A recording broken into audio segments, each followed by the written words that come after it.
ہمارے ہاں تو افتراق آ گیا نا، تفریق آ گئی ایسٹ انڈیا کمپنی کے بعد. پہلے تو ایسا نہیں تھا، ایک سلیبس ہوتا تھا. اور احمد معمار جس نے تاج محل بنایا، شیخ احمد سرہندی جسے مجدد الفسانی کا خطاب دیا گیا، اور سعد اللہ خان جو شاہ جہان کا وزیر اعظم بنا، یہ تینوں ایک کلاس میں پڑھنے والے کلاس فیلو تھے. یہ سلیبس تھا ان کا. جو جس میں صلاحیت تھی اس کے مطابق اس نے اپنی خدمات سر انجام دی. رسالت مآب صلی اللہ علیہ وسلم کے زمانے سے لے کر ایسٹ انڈیا کمپنی سے پہلے تک یہ سلسلہ رہا. آج بھی جامعۃ الازہر میں دیکھ لیا فرق کیا تھا کہ جو نظام تعلیم مسلمانوں کا تھا اس میں دین غالب تھا، قرآن غالب تھا، سنت غالب تھی، باقی علوم ساتھ ساتھ چلتے تھے. اور جو ماڈرن ایجوکیشن ہمیں ملی وہاں سیکولرزم غالب آ گیا. اور سائنسز کے ڈپارٹمنٹ میں یونیورسٹی میں پڑھاتا ہوں، پاکستان کی سب سے بڑی یونیورسٹی میں. کوئی اپنے ذوق سے کوئی مسجد بنا لے تو الگ بات ہے، ورنہ تو پہلے ڈھونڈے سے بھی مسجد نہیں. جو رب کی معرفت علم عطا کرتا تھا، سائنسز کا علم، رب کی پہچان، تسخیر کائنات جو سکھاتا تھا، جب اسے رب سے دور کر دیا جائے گا تو وہ نفع بخش کیسے رہے گا؟ یہ ظلم ہوا ہمارے ساتھ. تو رب جنہیں عقل مند قرار دے رہا ہے ان کی پہلی صفت کیا ہے؟ ذکر. اور دوسری فکر کیا ہے؟ دوسری صفت کیا ہے؟ تو کہیں آپ کو ذکر والے ملیں گے اور کہیں فکر والے ملیں گے. یہ دونوں اکٹھے کیوں نہیں ہو سکتے؟ جس طرح ہماری 1400 سالہ تاریخ میں تھی، نبی رحمت صلی اللہ علیہ وسلم نے جو اپنا تعارف کرایا، انما بعثت معلما، کہ مجھے معلم ہی بنا کر بھیجا گیا، بطور فخر اپنا تعارف کرایا. اور یہ اگلے حصے میں عرض کرتا ہوں کہ علم کے لیے اگر میں ایک جملے میں عرض کروں، اسلام علمی اور روحانی تحریک کا نام ہے. جیسے جیسے علم پھیلتا گیا ویسے ویسے اسلامی ریاست کی وسعتوں میں بھی اضافہ ہوتا گیا. جہالت کی وجہ سے کبھی بھی فتح کیے ہوئے علاقے برقرار نہیں رکھے جا سکتے. سکندر اعظم کی مثال دیکھ لیں، تیمور کی دیکھ لیں. یہ اسلام ایک علمی تحریک ہے، اس کی بنیادیں مضبوط ہیں. تو دوسری صفت فکر. اور قرآن کریم میں اللہ تعالیٰ نے یہ نہیں فرمایا کہ اگر تمہیں کوئی مسئلہ درپیش ہو تو اہل علم سے پوچھو. یہ بڑا دلچسپ سوال ہے. یہ نہیں فرمایا اللہ نے اگر تمہیں کوئی چیز نہ آئے تو اہل علم سے پوچھو، نہیں، بلکہ کیا فرمایا؟ فَاسْأَلُوا أَهْلَ الذِّكْرِ إِن كُنتُمْ لَا تَعْلَمُونَ. اگر تمہیں کسی چیز کا پتہ نہیں ہے تو اس شخص سے پوچھو جس کا علم اللہ کے ذکر کے صاحبان میں پروان کرتا ہے، وہ تمہیں رب کے قریب کر دے گا. اور جس کا علم اللہ کے ذکر کے صاحبان سے خالی ہے، چاہے وہ قرآن و حدیث کا علم کیوں نہیں ہے، یاد رکھیں وہ نفع بخش نہیں ہے، وہ نفع بخش نہیں ہے. اور تیسری صفت عقل مندوں کی کیا ہے؟ ربنا ما خلقت ھذا باطلا. وہ اس نتیجے پر پہنچتے ہیں ذکر اور فکر کے بعد، پروردگار تو نے کائنات میں کوئی چیز بھی بے فائدہ پیدا نہیں. وہاں دہشت گردی نہیں ہے، وہاں انتہا پسندی نہیں ہے، وہاں مرنا مارنا نہیں ہے. وہاں 21 سال بھی محنت کرنی پڑے تو رحمت للعالمین صلی اللہ علیہ وسلم محنت کر کے کفر سے اسلام میں لانے کی کوشش کرتے. اور ہم کسی کو 21 سیکنڈ بھی دینے کے لیے تیار نہیں. اور بڑے کھلے دل سے ہم کافر مشرک مستحق بناتے ہیں. اور ہمارے یہاں یہ کم سے کم فتوے ہیں. کیا رسول اللہ صلی اللہ علیہ وسلم سے بڑھ کر کسی کی زبان کی تاثیر ہو سکتی ہے؟ آپ سے بڑھ کر کوئی مستجاب الدعوات ہو سکتا ہے؟ لیکن راہ راست پر لانے کے لیے صرف قریش مکہ کو 21ویں سال مکہ فتح ہوا. عام معافی کا اعلان ہو گیا. صفوان ابن امیہ ڈر کے بھاگ گیا، کیونکہ امیہ بن خلف کا بیٹا تھا نا جو حضرت بلال پر ظلم کرتا تھا. ڈر گیا، خوف زدہ ہو گیا.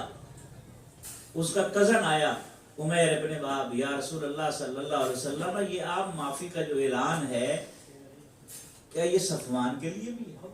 آپ صلی اللہ علیہ وسلم نے فرمایا ہاں ہاں عمیر صفوان کے لیے. یا رسول اللہ صلی اللہ علیہ وسلم اسے یقین نہیں آئے گا کہ امیہ بن خلف کا بیٹا اسے معاف کر دیا جائے, یقین نہیں آئے گا. جیسے ابو جہل کے بیٹے اکرمہ کو شک تھا, اسے یقین نہیں آئے گا. ایسا نہیں کر سکتے حضور, آپ کوئی اپنی نشانی عنایت فرماتے. رحمت للعالمین نے اپنی دستار مبارک اتار دی. وہ عمیر جدہ کی طرف گئے, صفوان کو اپنے ساتھ لائے. اب مکالمہ ہوا. بندہ ہم ایسے بندہ تھوڑی چینج ہوتا ہے جیسے ہم کرنا چاہتے ہیں, گن پوائنٹ پر, مساجد پر قبضے, تباہی, بربادی. ایسے نہیں بندہ چینج. صفوان کہتا ہے یا رسول اللہ, یا محمد صلی اللہ علیہ وسلم, سنا ہے آپ نے مجھے معاف کر دیا. آپ نے فرمایا ہاں معاف کر دیا. اچھا ٹھیک ہے آپ نے معاف کر دیا ہے, لیکن میں ابھی ایمان نہیں لاؤں گا, میں 2 مہینے غور و فکر کروں گا. فاتح مکہ کے سامنے اس کا یہ رویہ ہے. اکڑ دیکھیں, غرور دیکھیں. رسول اللہ صلی اللہ علیہ وسلم نے کوئی ریئیکٹ نہیں کیا. آپ نے فرمایا صفوان کوئی بات نہیں, تم 4 مہینے لے لو. دل کیسے پھرتے ہیں, اس پر بھی دل نہیں پھرا اس کا, اس پر دل نہیں پھرا. حنین کا غزوہ ہوا, رسول رحمت صلی اللہ علیہ وسلم نے صفوان سے اسلحہ عاریتاً لیا. جناب تعلق رکھا نا, ایسے بندے پر توجہ زیادہ دینے کی ضرورت ہوتی ہے. اسلحہ لیا. اب غزوہ حنین ہوا, بے شمار مال غنیمت آیا, اور اتنا مال غنیمت رسول اللہ صلی اللہ علیہ وسلم دیے جا رہے ہیں, دیے جا رہے ہیں, دیے جا رہے ہیں. اب صفوان بھی وہاں موجود تھا. اس نے دیکھا امیر زیادہ تھا, بڑا مالدار تھا, لیکن انسان تو انسان ہے نا. خلق الانسان حلوہ, انسان حریص پیدا کیا گیا ہے. تو دل مچلا اور عرض کر دی یا محمد صلی اللہ علیہ وسلم مجھے بھی عطا کریں. کہہ دیا. آپ صلی اللہ علیہ وسلم متوجہ ہوئے, فرمایا یہ صفوان دیکھ رہے ہو, 2 وادیوں کے, 2 پہاڑوں کے درمیان جو وادی ہے نظر آ رہی ہے؟ جی نظر آ رہی ہے جناب. یہ جتنا مال غنیمت ہے نا, اس میں جتنا ریبر ہے یہ سارا تیرا ہے. کہتے ہیں صفوان پر کیفیت طاری ہو گئی, اور وہ بلند آواز سے کہتا جاتا تھا لوگوں محمد پر ایمان لے آؤ. وہ اتنا دیتے ہیں کہ پھر اس کے بعد تنگ دستی کا بھی ڈر نہیں رہتا.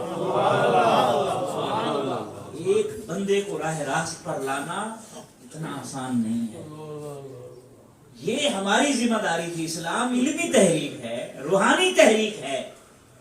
اسلام اخلاق سے پھیلا ہے, جبر سے نہیں پھیلا. تو رب فرما رہا ہے کہ جو عقل مند ہیں وہ ذکر اور فکر کی منزل طے کر کے کہاں پہنچتے ہیں؟ ربنا ما خلقت ھذا باطلا, اس کائنات میں کوئی چیز بھی بے فائدہ نہیں. اب یہ ہوا, ابو جہل کا بیٹا تھا, اسلام کے راستے میں لڑتے ہوئے شہید ہوتے. یہ ما خلقت ھذا باطلا کی مثال ہے. چنگیزی, تاتاری, جنہوں نے اسلام کو تخت و تاراج کیا تھا, اسلامی سلطنت کو, انہوں نے 25 سال کے عرصے میں پھر پوری دنیا میں اسلام پھیلایا. اور اقبال نے کہا تھا ہے ایاں یورش تاتار کے افسانے سے, پاس باں مل گئے کعبے کو صنم خانے. یہ محنت کرنی پڑتی ہے. فتوے لگانے سے بندے تبدیل نہیں ہوتے, کردار سے تبدیل ہوتے ہیں. اور چوتھی علامت عقل مندوں کی کیا ہے؟ سبحانک فقنا عذاب النار. یا اللہ ہر عیب سے پاک تیری ذات ہے, میں عیبوں میں گھرا ہوا. یہ ساری منزلیں طے کر کے بھی بندہ عرض کر رہا ہے یا اللہ مجھے اپنی دوزخ کی آگ کی عذاب سے محفوظ کر. عقل مندوں کی 4 صفات ہے: ذکر, فکر, بقائے باہمی اور عاجزی. ہم دیکھ لیں کیا ہمارے علم کے اندر ان میں سے کوئی چیز پائی جاتی؟ ذکر سے بھی خالی, فکر سے بھی خالی. ہاں اپنی فکر ہے جیب بھرنے کی, لوٹنے کی, اور بقائے باہمی تو ہے انتہا پسندی. اب روڈ پر دیکھ لیں, گھروں میں دیکھ لیں, ہم عدم برداشت کی ایسی کیفیت میں جا رہے ہیں جس کے بعد انارکی ہو سکتی ہے اور تو کچھ نہیں ہو سکتی. اور تکبر اتنا کہ ہر بندہ اپنے آپ کو جو ہے وہ افلاطون اور ارسطو سے کم سمجھتا ہی نہیں. وہ تو ابوالکلام آزاد کے بارے میں کسی نے تبصرہ کیا تھا کہ خداؤں میں سے وہ سچے خدا کے پیروکار ہیں اور بتوں میں سے صرف اپنے بت کو مانتے ہیں. بس اللہ اور ہماری بھی وہی کیفیت ہے، ہماری انائیں اتنی مضبوط ہو گئی، ہمارا علم نفع بخش نہ رہا۔ تو علم کو نفع بخش کیسے کیا جا سکتا ہے؟ ہاں، اس کے نفع بخش کرنے کا ایک ہی طریقہ ہے کہ اس کی لگام کسی شیخ کامل کے ہاتھ میں رہتی ہے۔ شیخ کامل کے ہاتھ میں دیں گے تو یہ مسلمان ہو جائے گا، پھر فتویٰ باز نہیں رہے گا، فرقہ پرست نہیں رہے گا، نفع بخش ہو جائے گا، پھر انتہا پسند نہیں ہوگا۔ یہ وہ طریقہ ہے۔ ہم جس کیفیت میں ہیں، منفعت ایک ہے اس قوم کی، نقصان بھی ایک۔